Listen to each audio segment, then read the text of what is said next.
Chers amis qui souffraient d'hypertension ou qui prenaient un traitement anti-hypertenseur depuis des années, ne pensez-vous pas que tant que vous avalez votre petit comprimé chaque jour à l'heure, dites le problème de la tension artérielle est réglé et que vous n'avez plus de soucis?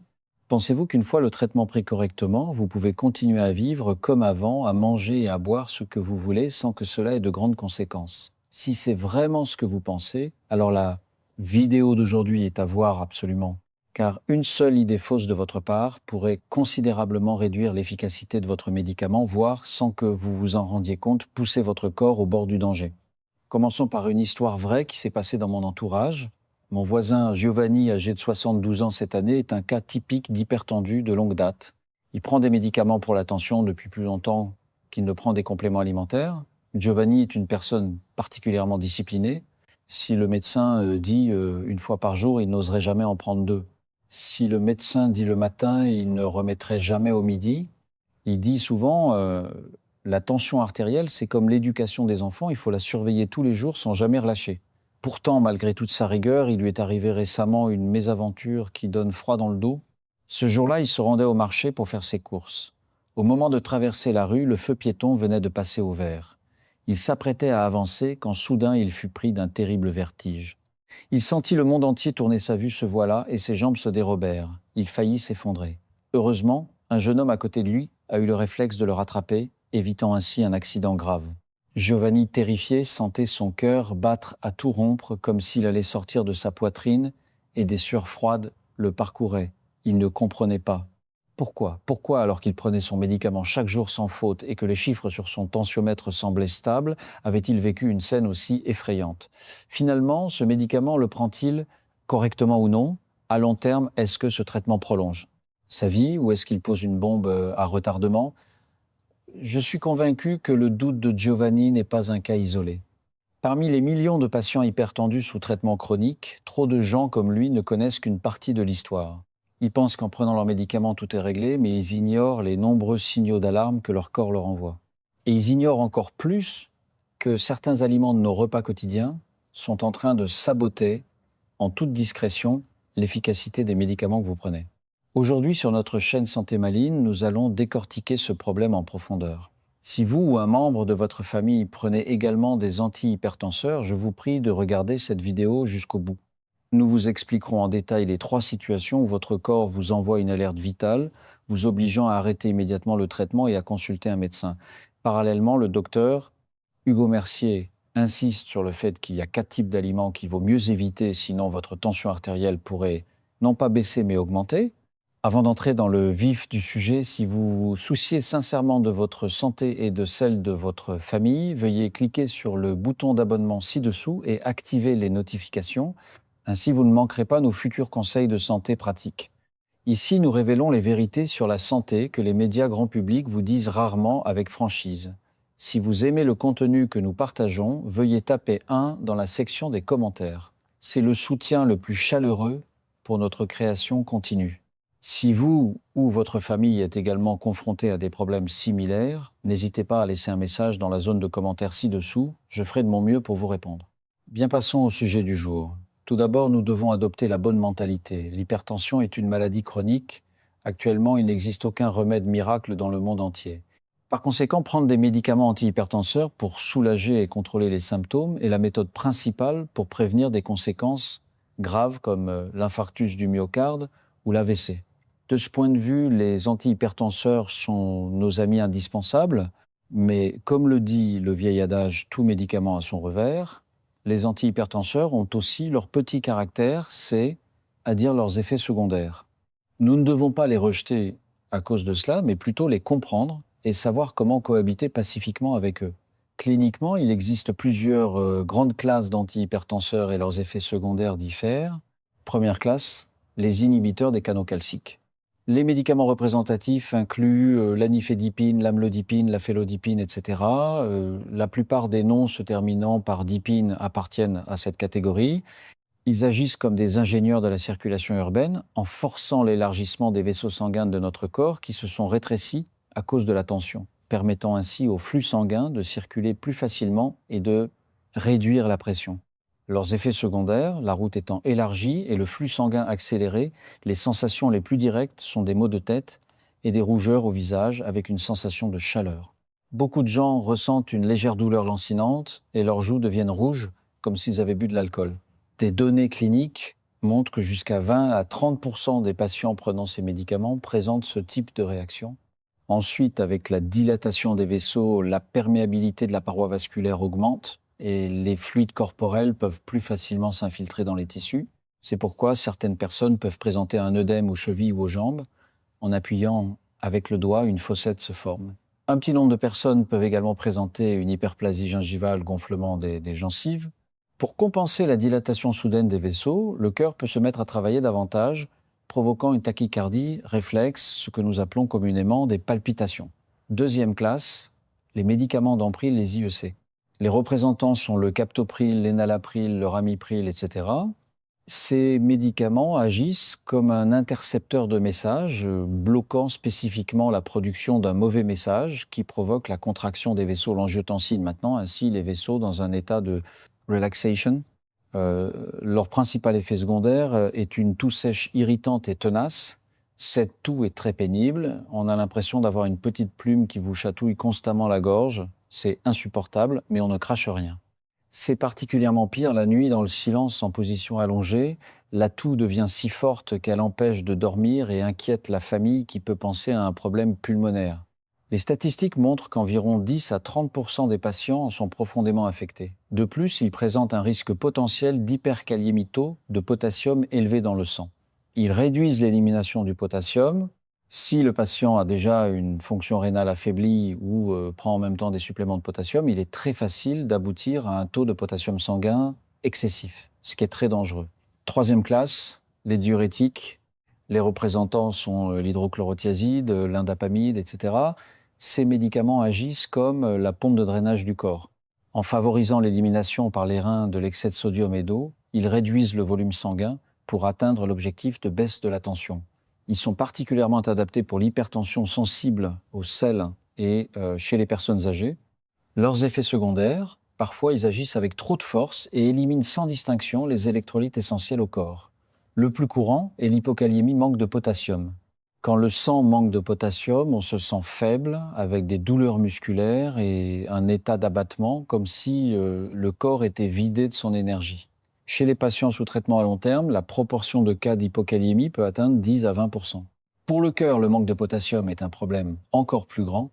En même temps, ils peuvent discrètement augmenter notre glycémie et notre taux d'acide urique, ce qui pour les patients atteints de diabète ou de goutte revient à jeter de l'huile sur le feu.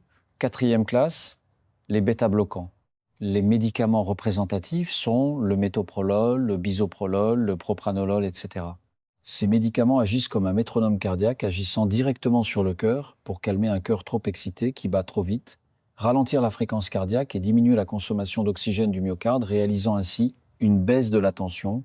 Leurs effets secondaires. Comme ils ralentissent le cœur, les effets secondaires les plus courants sont une bradycardie, rythme cardiaque trop lent et une sensation de fatigue. Beaucoup de gens se sentent apathiques toute la journée sans énergie pour rien faire. Comme ils ralentissent la circulation sanguine, certaines personnes peuvent ressentir un froid aux extrémités, mains et pieds. Ils peuvent également affecter le métabolisme du sucre et des graisses. Mais le point le plus important est qu'ils ont un effet rebond terrifiant à l'arrêt du traitement. Il ne faut absolument jamais arrêter brusquement le traitement de son propre chef. Une fois arrêtée brusquement, la fonction cardiaque qui était réprimée va rebondir de manière vengeresse, provoquant une flambée de la tension artérielle, une aggravation de l'angine de poitrine et pouvant même déclencher un infarctus aigu du myocarde. Les conséquences sont désastreuses. Par conséquent, comprendre ces effets secondaires n'est pas pour vous faire peur de prendre des médicaments, mais pour que, sous la direction de votre médecin, vous les preniez en connaissance de cause.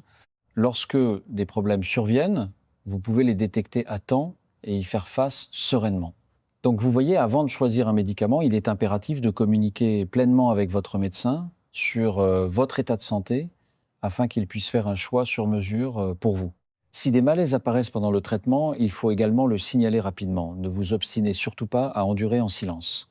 Si les effets secondaires sont le petit caractère des antihypertenseurs, alors les 3 situations suivantes sont des alertes de premier niveau émises par votre corps, des signaux de détresse vitaux.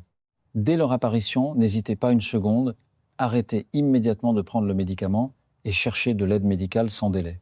Première alerte, oppression thoracique sévère, palpitations, fatigue extrême, le signal de panne de courant du cœur. Vous pouvez sentir que votre cœur ne bat plus de manière régulière mais est devenu un rythme chaotique ou qu'il bat la chamade comme un lapin affolé. En même temps, votre poitrine est comme écrasée par une énorme pierre, la respiration est difficile marcher, sur un sol plat ressemble à l'ascension d'une montagne, vous n'avez même plus la force de tenir des couverts. Le coupable le plus dangereux derrière tout ça est souvent une hypokaliémie sévère.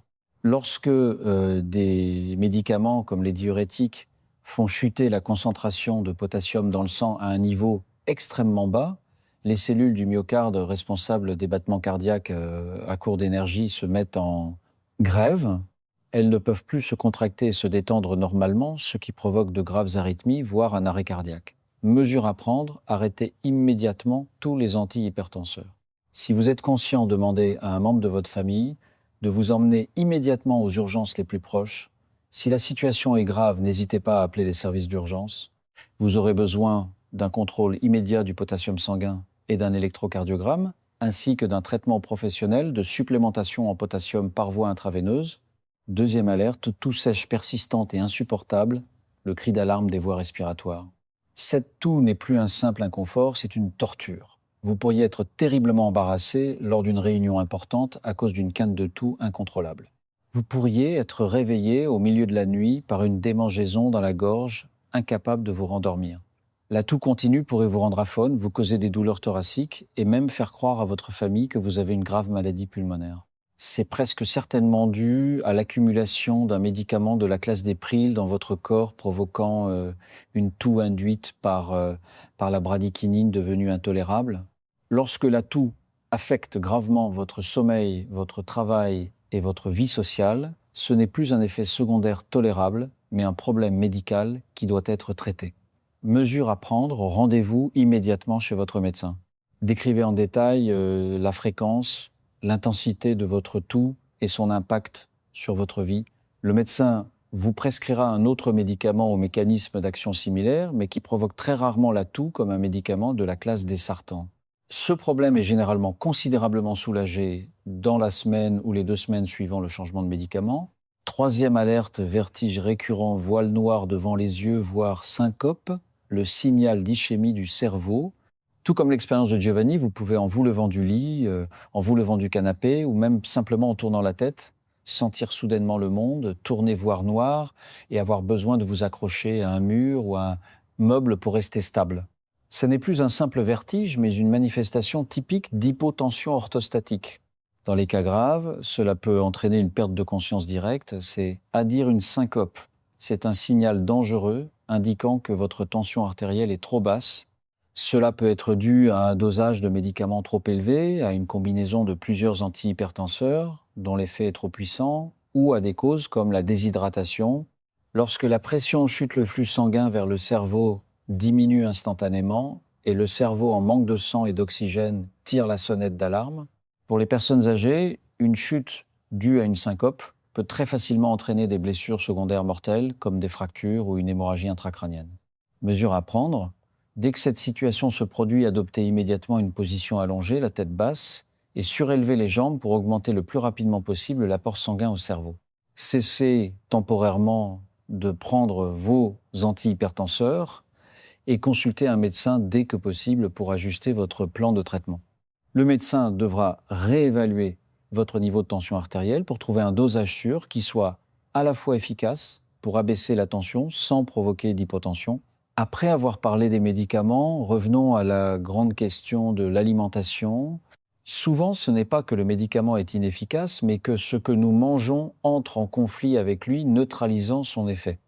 Les personnes qui prennent des antihypertenseurs à long terme doivent faire particulièrement attention aux 4 types d'aliments suivants. Ce sont des obstacles sur le chemin de la baisse de la tension des ennemis silencieux de vos médicaments. Premier aliment, le lait et tous les produits laitiers. Idée reçue, le lait est riche en nutriments, bon pour la santé, il faut en boire tous les jours. La vérité, le lait en soi est une bonne chose, mais il ne fait pas bon ménage avec les antihypertenseurs. Premièrement, il enrobe le médicament. Les protéines et le calcium du lait forment un film protecteur dense à la surface du médicament, comme s'il enfilait une épaisse combinaison d'isolation, ce qui entrave considérablement sa désintégration et son absorption dans le tractus gastro-intestinal, réduisant ainsi considérablement son efficacité. Deuxièmement, il cache des substances hypertensives. La tyramine présente dans les produits laitiers sous l'action de certains antihypertenseurs comme certains anciens inhibiteurs de la monoaminoxydase ne peut pas être décomposée normalement et s'accumule en grande quantité dans le corps, stimulant au contraire la contraction des vaisseaux et provoquant une augmentation anormale de la tension. Solution: décaler les prises. Assurez-vous de laisser un intervalle d'au moins 1 à 2 heures entre la prise de votre médicament et la consommation de lait, de yaourt, de fromage ou de tout autre produit laitier. Laissez le médicament être absorbé en premier par votre corps, puis complétez tranquillement vos apports nutritionnels. Deuxième aliment, l'alcool. Idée reçue: boire un peu d'alcool dilate les vaisseaux sanguins, c'est bon pour le système cardiovasculaire. La vérité, c'est la rumeur la plus répandue et la plus nocive. Pour un patient hypertendu, l'alcool est à 100% néfaste. Il provoque des fluctuations drastiques de la tension, d'abord une baisse, puis une hausse. Juste après avoir bu l'alcool, dilate brièvement les vaisseaux, créant une fausse impression de baisse de tension et de bien-être. Mais quelques heures plus tard, à mesure que l'alcool est métabolisé, les vaisseaux subissent une contraction vengeresse tandis que la fréquence cardiaque s'accélère. La tension remonte alors en flèche à un niveau encore plus élevé qu'avant de boire. Ces fluctuations de tension en montagne russe sont un coup fatal pour des vaisseaux sanguins fragilisés. De plus, l'alcool aggrave sévèrement les effets secondaires des médicaments comme les vertiges et la somnolence et peut facilement provoquer des accidents. Solution: l'abstinence totale est la seule politique sûre. Pour la sécurité de votre vie, veuillez dire adieu définitivement à l'alcool. Troisième aliment, les boissons contenant de la caféine. Idée reçue: quand on est fatigué, un thé fort ou un café pour se réveiller, ce n'est pas bien grave. La vérité, la caféine est un stimulant du système nerveux central. Son rôle est d'exciter votre système nerveux sympathique, ce qui entraîne directement une accélération du rythme cardiaque, une contraction des vaisseaux sanguins et une augmentation significative de la pression artérielle à court terme. Cet effet contrecarre complètement les efforts de votre médicament antihypertenseur, provoquant des fluctuations inefficaces de la tension. L'interférence est maximale si vous en consommez dans l'heure ou les 2 heures qui suivent la prise du médicament, lorsque la concentration du médicament est la plus élevée. Solution: évitez autant que possible. Si vous avez vraiment envie d'en boire, réfléchissez-y à 3 fois. Premièrement, préférez le thé léger ou le café américain au thé ou au café fort. Deuxièmement, limitez-vous à 1 tasse par jour au maximum. Troisièmement, pour le timing, espacez la consommation d'au moins 2 heures avec la prise du médicament et essayez de le boire le matin lorsque la tension est relativement stable. Quatrième aliment, les aliments riches en sel. Idée reçue: je mange peu salé, je ne mets qu'une petite cuillère de sel dans mes plats. La vérité, ce que vous pensez être peu salé n'est peu être qu'une illusion. Le vrai visage du sel est le sodium, et le sodium est un tueur invisible caché dans d'innombrables aliments transformés. Il agit comme une puissante éponge. Chaque gramme de sodium que vous consommez en plus retient fermement plus d'eau dans vos vaisseaux sanguins. Cela augmente considérablement votre volume sanguin total. Si le volume d'eau dans le fleuve de vos vaisseaux sanguins augmente de façon explosive, pensez-vous que la pression sur les berges de vos artères peut ne pas augmenter? Une alimentation riche en sel s'oppose directement à l'efficacité de tous les antihypertenseurs, réduisant considérablement, voire annulant complètement leur effet. Solution menèse, une guerre totale contre le sel. Il ne s'agit pas seulement de contrôler la salière dans votre cuisine, mais aussi d'apprendre à identifier et à refuser les aliments très riches en sel, légumes, en saumure, pickles, charcuterie, fromage affiné, viande séchée, saucisses, jambon, poisson, salé, sachets d'assaisonnement, des nouilles instantanées, chip sauce, ketchup sauce, salade sauce, soja, sauce d'huître. Prenez l'habitude de lire la teneur en sodium sur le tableau des valeurs nutritionnelles des emballages alimentaires. C'est une compétence essentielle pour protéger votre tension artérielle. Voilà mes amis, nous avons aujourd'hui longuement et profondément discuté du sujet des antihypertenseurs. À la fin de cette vidéo, faisons un rapide résumé clair et facile à retenir. J'espère que ces connaissances clés agiront comme un baume apaisant, vous permettant de marcher sur la voie du contrôle de la tension avec plus de stabilité et de sérénité. Premièrement, nous devons nous souvenir des 3 alertes rouges émises par le corps. Ce sont des signaux de détresse vitaux. Alerte en panne de courant du cœur. C'est à dire l'apparition d'une oppression thoracique sévère, d'un essoufflement de palpitation, d'une faiblesse et d'un engourdissement des membres. C'est souvent le signe d'une hypokaliémie sévère. Il faut immédiatement arrêter le médicament et consulter d'urgence. Alerte de cris, d'alarme des voies respiratoires. Il s'agit de cette toux sèche insupportable, persistante jour et nuit. C'est très probablement une réaction forte aux médicaments de la classe des pril. Il faut voir un médecin rapidement pour changer de traitement. Alerte 3 ischémies du cerveau, se manifestant par des vertiges répétés particulièrement évidents lors des changements de position, une vision trouble, un voile noir devant les yeux, voire une syncope. C'est un signe dangereux de tension trop basse. Il faut également arrêter le médicament immédiatement et ajuster le plan de traitement. Deuxièmement, nous devons être constamment sur nos gardes contre 4 types d'aliments. Ce sont les principaux coupables qui volent l'efficacité de vos médicaments. Aliments, un lait et produits laitiers. Rappelez-vous, c'est pas qu'il ne faut pas en manger, mais il faut absolument décaler leur consommation d'au moins 1 heure par rapport à la prise du médicament. Aliment 2, toutes les boissons alcoolisées. Pour un patient hypertendu, l'alcool est à 100% néfaste. Le meilleur choix est l'abstinence totale. Aliments 3T, fort et café. Ce sont des stimulants nerveux qui interfèrent avec la tension artérielle. Il faut absolument les espacer d'au moins 2 heures avec les médicaments et il est déconseillé de les consommer fort. Aliments, 4 aliments riches en sel. Cela ne concerne pas seulement le sel de table, mais aussi les légumes. On conserve la charcuterie, les sauces, les nouilles instantanées, tous les champions du sel caché. Ils sont le plus grand ennemi des antihypertenseurs. L'hypertension n'est pas un rhume ou une fièvre qui guérit après quelques jours de médicaments.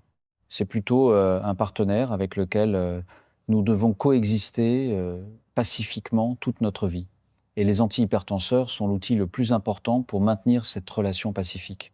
S'il vous plaît, ne les considérez pas comme une assurance infaillible où il suffit de les avaler pour que tout aille bien. Ils nécessitent notre attention, notre soin et une coopération intelligente.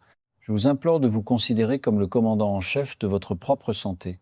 Votre vie quotidienne est une bataille menée pour la santé. Le médecin est votre conseiller stratégique de haut niveau, vous fournissant les conseils stratégiques les plus professionnels. Les médicaments sont votre arme principale, vous fournissant la puissance de feu la plus cruciale.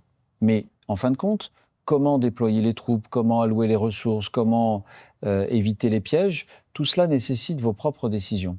Alors je vous en prie, premièrement, devenez un patient qui apprend. Prenez l'initiative de comprendre votre corps, de comprendre les médicaments que vous prenez, de comprendre toutes les précautions dont nous avons parlé aujourd'hui. La connaissance est votre meilleure arme pour vaincre la peur et faire face à tout avec sérénité. Deuxièmement, devenez un patient qui communique. Considérez votre médecin comme votre allié le plus digne de confiance. N'ayez pas peur de poser des questions, ne cachez aucun de vos malaises ou de vos doutes. Plus votre description sera claire, plus le plan de bataille proposé par le médecin sera précis. Troisièmement, devenez un patient discipliné. Le chemin de la gestion de la tension artérielle est inévitablement une lutte contre ses propres habitudes. Chaque fois que vous dites non à la tentation de la nourriture, chaque fois que vous persistez à sortir marcher malgré la paresse, chaque fois que vous apaisez la colère avec un état d'esprit calme, vous accumulez un trésor précieux pour votre santé et votre longévité future. Ce chemin peut être long, mais vous n'êtes absolument pas seul. Chaque effort que vous faites n'est pas seulement un acte d'amour envers votre propre vie, mais aussi la promesse la plus chaleureuse et la plus solide envers chaque membre de votre famille qui vous aime. Puissiez-vous manier les armes de la science avec un cœur rempli de courage paisible pour remporter une belle victoire dans la bataille de la vie. Profitez de la santé, profitez de la vie. On se retrouve dans la prochaine vidéo.